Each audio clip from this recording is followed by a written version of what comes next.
Salut, c'est Franck Leboeuf.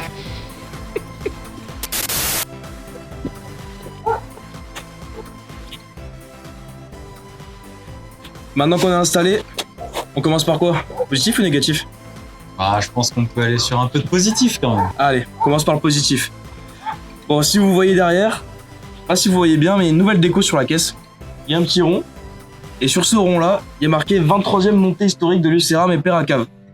Et donc oui, la caisse a roulé pour sa première montée historique, pour sa première journée d'essai en quelque sorte. Donc c'était une montée historique sur la commune de Lucéram, dans les Alpes-Maritimes, avec de très bons ressentis. Franchement, pour une première expérience, super sensation dans la 309. Vraiment beaucoup de plaisir, avec ce train arrière qui est si particulier à la 309, comme j'expliquais dans la première vidéo. Avec vraiment ce train arrière qui veut toujours chasser l'avant ou... Enfin, c'est vraiment dur à expliquer, mais vraiment ce train arrière qui toujours, il est en dérive et il pousse l'avant. Enfin, c'est vraiment particulier comme sensation, comparé à la Civic avec laquelle j'ai commencé, qui est vraiment une caisse qui vire à plat et qui a rien à voir avec celle-là qui vraiment enroule tous les virages. Et on a l'impression en fait de passer tous les virages, même les plus rapides en travers. Et c'est vraiment une super sensation.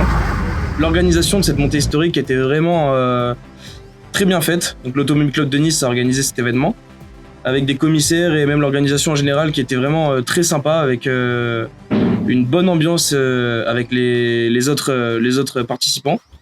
Bon, forcément, quand il n'y a pas de chrono, l'ambiance ne peut que être bonne, mais c'est vrai que c'est toujours sympa d'échanger, de discuter avec d'autres personnes qui ont des caisses totalement différentes et des niveaux bien plus supérieurs que moi, même des budgets bien plus hauts, mais qui viennent parler, discuter, échanger autour de la même passion, et ça c'est vraiment très important et très intéressant. Donc c'est vraiment quelque chose qui était à souligner, on va dire, de cette journée de la montée historique. Donc il y a eu aussi le transport de la voiture sur route, et du coup qui s'est fait par remorque, avec mon fidèle partenaire 2 litres HDI, qui a transporté cette magnifique Marlboro 309 sur le plateau. Donc bon, dans quelques montées, c'était un peu compliqué parce que bon, le 2 litres HDI 90 chevaux asthmatique, c'était un peu compliqué pour lui, mais ça va, tout s'est bien passé. Après, c'est vrai que sur les routes de chez nous, sur les hauteurs de Nice, il y a certaines routes où c'est un peu compliqué avec une remorque qui dépasse des deux côtés de la voiture. Mais bon, après, c'est un coup de main à prendre, et au moins je sais que pour les prochaines fois, pour les prochaines courses, la 309 devrait, à part si le partenaire me fait un caprice, arriver à bon port, au moins jusqu'au parc fermé. Après, ça, c'est elle qui gère pendant la course et après la course, si on rentre à bon port ou non. Donc pendant cette montée historique, bon, sur les montées historiques, si ceux qui ne savent pas vraiment ce que c'est, en gros, c'est comme une course de côte. Donc une course de côte, c'est une portion de route qui est fermée, et on fait plusieurs montées sur la même portion de route. C'est pas comme un rallye où ça fait une boucle, même si la plupart des rallyes passent 2 fois, ils font 2 fois la même boucle. Mais là, c'est vraiment une seule portion de route, donc tout le monde monte, chacun son tour, avec des intervalles de départ, je sais plus, il me semble que c'était 1 minute ou 30 secondes, je sais plus exactement.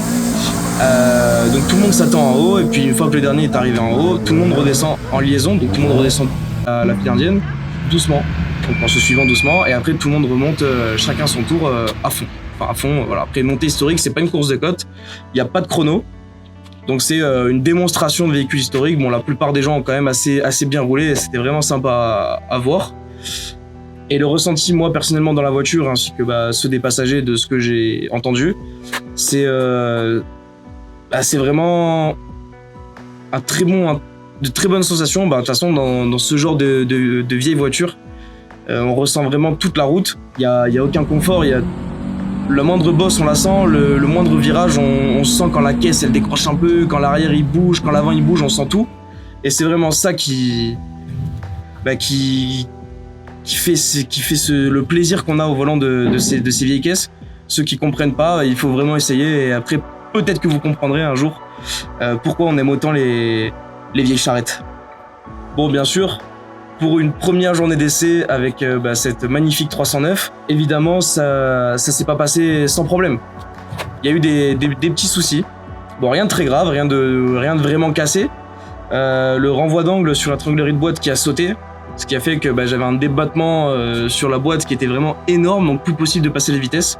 Donc c'était vraiment dommage parce que ça m'a gâché une montée. Mais en soi, bon, c'est pas très grave parce que c'est pas cassé. On a réussi à régler le souci. La course, elle est bien, hein. Elle est bien, hein. Attends, Olive, attends, doucement, on fait genre 40. Ah ouais. Non, en fait, j'en ai marre de marcher pour voir les spéciales. Du coup, je me suis dit, je vais acheter une 309 de rallye et je vais me poser dans les épingles pour regarder les courses. C'est bien mieux. Franchement, on est bien là. Bah écoute, on a déjà dormi ici, maintenant on profite de la vue. Et toujours avec moi en fait. On se régale. Un putain d'élément perturbateur. Et le pneu qui a eu une hernie. Donc, mais par contre, une hernie, normalement, c'est sur le côté du pneu. Et là, c'était vraiment sur la bande de roulement. Donc, j'avais jamais vu ça. Mais comme quoi, quand on a la poisse, tout est possible. Mais heureusement qu'il y avait les potes qui m'attendaient en bas dans le champ. Parce qu'il y avait un champ juste au départ. On a pu se garer. Et on avait installé le barnum, le tapis, la bâche, tout. Donc, quand je suis arrivé, on a levé la caisse. Heureusement qu'il y avait tout le monde pour aider, des gens plus motivés que moi, et vraiment ça fait super plaisir. Donc la caisse elle est repartie à la pause de midi et 2, la caisse l'après-midi elle a reroulé nickel sans problème. Et au niveau du pneu, heureusement que j'avais aussi un ami qui faisait la course aussi et qui avait lui pensé à prendre 2 jantes de secours. Donc c'est celles qui sont actuellement sur le véhicule, je l'ai toujours pas rendu. Pour participer à cette course de côte, j'ai dû faire quelques avancées mécaniques pour qu'elle soit aux normes sécuritaires FIA. Donc ce qui inclut les extincteurs, donc un extincteur de 3 kg au pied du copilote.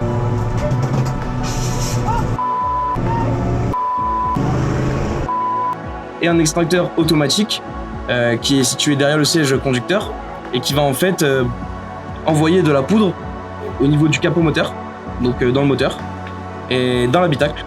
Il y a une tirette dans l'habitacle. On tire et ça balance de la poudre de partout. Ça peut être utile en cas de retournement, si on n'arrive pas à sortir de la caisse et qu'elle commence à prendre feu. Voilà, on tire sur la languette et la voiture se remplit de poudre.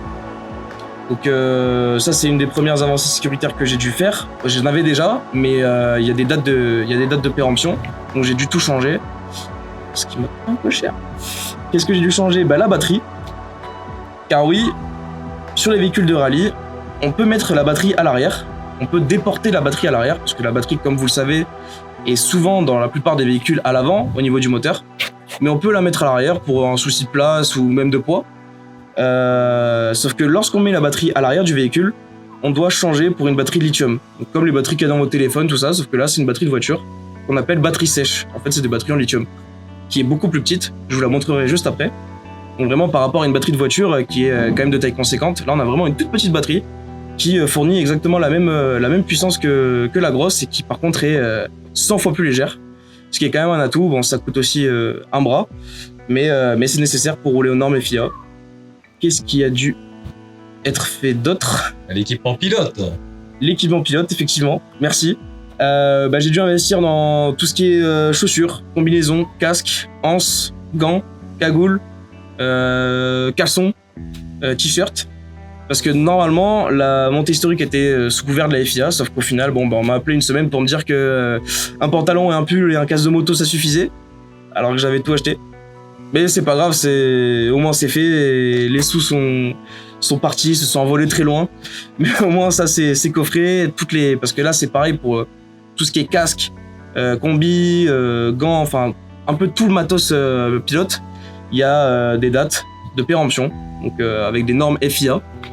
Donc en fonction des normes, à partir d'une certaine date, une certaine année, on peut plus utiliser l'équipement en course FIA, donc c'est-à-dire les rallyes, les courses de côte, mais par contre après pour tout ce qui est circuit, tout ça, ça reste toujours possible. Ce qui a été fait également, c'est au niveau des vitres. On a le choix sur les véhicules de rallye de mettre soit des vitres macrolons, donc c'est des vitres en gros en plastique, où donc les vitres restent fermées en permanence. Il y a des petites ouvertures, comme dans un petit avion, dans un planeur, des petites ouvertures pour avoir un peu d'air. Mais c'est vrai que c'est quand même un des kits qui coûte cher. Et donc la solution qui est plus simple et que donc j'ai fait moi pour pouvoir rouler assez rapidement et sans dépenser non plus trop d'argent, c'est de mettre un film anti-déflagration.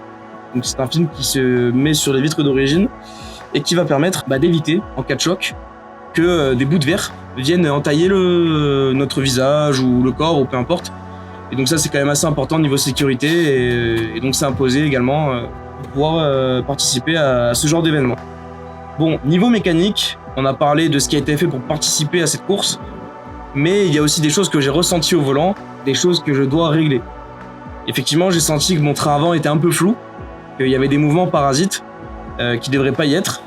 Et en levant la caisse la semaine dernière, je me suis rendu compte que mes triangles étaient vraiment, les cylindres blocs de triangle étaient vraiment mais très très fatigués. Donc ça pour la prochaine course de côte qui se déroule le 28 septembre, donc c'est à Lucéram. En fait on a 2 routes pour monter. Donc soit on monte au col Saint-Roch, soit on monte au col de l'Orme. Et donc la première course de côte que j'ai faite, c'était pour monter au col Saint-Roch, donc la route de gauche. Et cette fois-ci ça va être la route de droite, la Cabanette, qui est quand même une route qui est assez connue pour ceux qui sont d'ici. Et même ceux qui sont pas d'ici, la Cabanette c'est quand même un nom qui parle pour tous ceux qui sont passionnés de rallye. Donc la Cabanette en montée, beaucoup d'épingles. Donc c'est pas forcément la meilleure parce que ça casse beaucoup le rythme pour ce genre de véhicule. Mais ça reste quand même très amusant et puis ça permet quand même de faire quelques montées pour pas super cher et pouvoir s'engager quand même à faire de la course. Enfin, c'est pas vraiment de la course mais de pouvoir rouler en toute sécurité sur route fermée pour avoir une première expérience. Donc voilà, les améliorations à venir, déjà les triangles. Et puis à venir derrière, ce que j'aimerais beaucoup faire, c'est changer cette direction assistée. Car comme on peut l'entendre, parfois quand je déplace la caisse, je sais pas si on va l'entendre sur la vidéo, mais dans tous les cas, pour la prochaine course de côte, j'essaierai de mettre des caméras embarquées. Comme on peut peut-être l'entendre, il y a des couinements. De temps en temps, même beaucoup dans les épingles, tout ça. Et c'est vraiment cette pompe de direction assistée qui doit être très fatiguée. Donc j'essaierai de passer sur une pompe de DA électrique. Donc ça on va voir pour adapter quelque chose d'un autre modèle. Mais ça bon, ça viendra quand même plus tard. Déjà les cylindres blocs de triangle pour la prochaine course de côte qui est dans 3 semaines.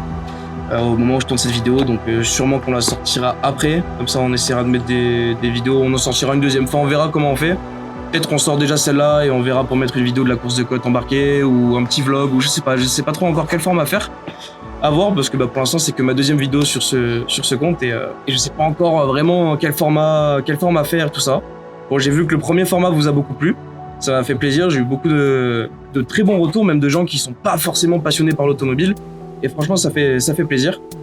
Donc maintenant sans plus attendre, on va aller faire le petit côté mécanique, on va aller démonter les triangles pour changer les cylindres blocs au garage et je vais vous montrer tout ça.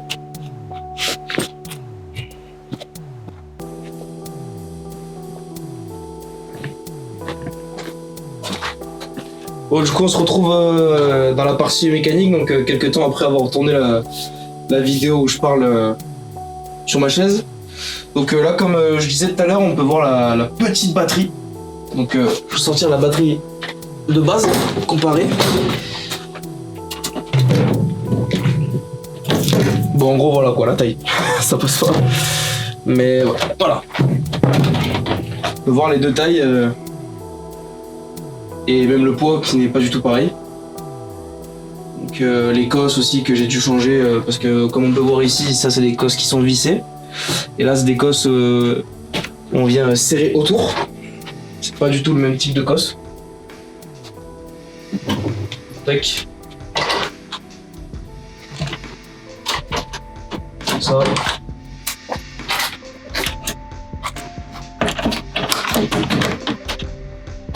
Et on va se pencher sur les triangles dont je vous parlais tout à l'heure.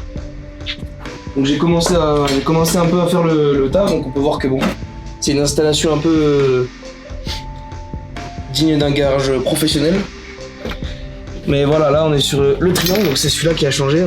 Comme on peut voir, bon là on voit pas parce que j'ai déjà décroché en dessous. Mais en gros voilà, c'est ces cylindres blocs là qui sont vraiment fatigués. Ces deux là. Et c'est ça qui va faire du jeu au niveau de la direction. Ou même des sensations dans le volant qui sont pas top.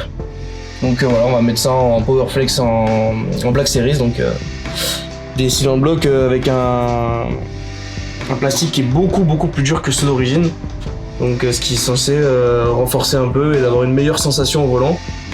Et voilà, tout simplement. Donc on va démonter ça, puis dès que je reçois la pièce, on fera au garage. Et puis après on remontera ça et ça sera opérationnel pour la prochaine course de côte. Bon, j'ai parlé de tout ce qui est positif, mais j'ai pas parlé de ce qui est négatif. C'est vrai que je vous ai gardé le pire pour la fin, mais malheureusement, la 309 roulera pas en rallye cette année. Et peut-être pas non plus l'année prochaine. Pour l'instant, je suis dans le flou, j'en sais vraiment rien. Mais le problème, c'est qu'au moment où j'ai tourné la première vidéo, j'avais encore pas de réponse. Mais là, j'ai eu ma réponse. Et l'année prochaine, je pars faire mes études au Mans dans un secteur qui rejoint un peu la 309. Mais voilà, donc je pars au Mans là en octobre, mi-octobre. Donc je pourrais pas faire les rallyes que j'avais prévus. Donc tous les rallyes qu'on avait cités sur la première vidéo. Donc voilà, ça sera pas réalisable ni en 2025 et j'espère peut-être en 2026 qu'on pourra en faire quelques-uns, mais sinon bah je me contenterai de courses de côte quand je reviens de temps en temps ou des journées track day. En tout cas, j'essaierai toujours de vous proposer du contenu, des vidéos, j'essaierai de varier un peu les formats. Et voilà, bon, c'est quand même une grande déception parce qu'il y a beaucoup de personnes qui sont autant, voire plus motivées que moi dans ce projet. Je pense à tous les potes qui m'ont aidé sur la méca, je pense à tous les potes qui sont venus sur la course de côte, des mecs qui habitent dans le 83 et qui sont venus à 6h du matin, ils étaient là alors que je suis à 1h de Nice pour venir m'aider à charger la caisse, à venir faire l'assistance et tout sur la montée historique, donc franchement ça fait plaisir. Et puis pour toutes les vidéos, il y a le mec là qui est derrière la caméra, Mathis, vous pouvez le suivre sur Instagram, c'est Zoiseau Média, même sur YouTube. Vous pouvez voir un peu ce qu'il fait parce que si les vidéos, j'ai eu beaucoup de bons retours, c'est en partie grâce à lui, c'est en partie grâce à la super qualité de tout simplement des vidéos qu'il produit, du montage, tout ça qu'il réalise et qui est vraiment top. Même si bon, le mec en noir devant la merguez rouge, il est encore un peu stressé devant une caméra, c'est sa première expérience. Mais derrière, il y a un mec qui gère et bon, si vous pouvez aller le soutenir et aller voir un peu ce qu'il fait, et si vous êtes intéressé aussi par des prestations, peu importe lesquelles, que ce soit vidéo, photo ou peu importe, il est là, vous pouvez le contacter et c'est avec grand plaisir qu'il vous répondra. En tout cas, voilà, j'ai placé ma petite pub. Non, t'as pas placé ta pub, t'as placé ma pub. C'est quoi ta pub? Comment ça, ma pub? Alors, Tapenade Racing, il est sur les réseaux aussi. Effectivement, vous pouvez aussi me suivre sur les réseaux sociaux, donc sur Instagram et sur TikTok. Tapenade Racing sur Instagram et Tapenade Racing sur TikTok. Après, TikTok, je poste beaucoup moins depuis un petit moment parce que c'est vrai que le format TikTok me plaît pas trop, enfin je sais pas trop quoi faire. Et puis filmer avec mon téléphone, c'est vrai que ça donne des vidéos qui sont un peu plus dures à regarder. Mais sur Instagram, je posterai des infos, des petites photos des courses de côte, des vidéos, des informations sur les prochains événements que je ferai, tout ça. Donc si vous voulez un peu suivre l'aventure, c'est avec grand plaisir. Et puis voilà, c'est la bonne ambiance, c'est les copains, on se régale, on se prend pas pour n'importe qui. Et puis voilà, on est là, on s'amuse, et puis on essaie de construire quelque chose en partant de pas grand chose. Bon bah on dit au revoir. Au revoir, à la prochaine, et j'espère à très bientôt. On verra bien, mais j'espère.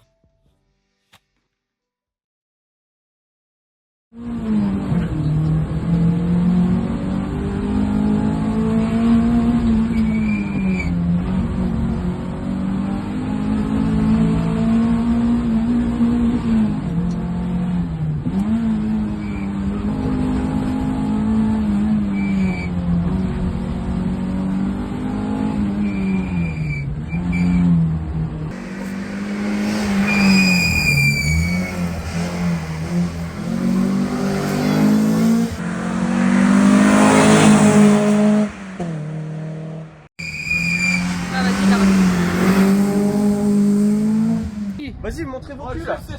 Un maximum de cul. Venez dans ma fête.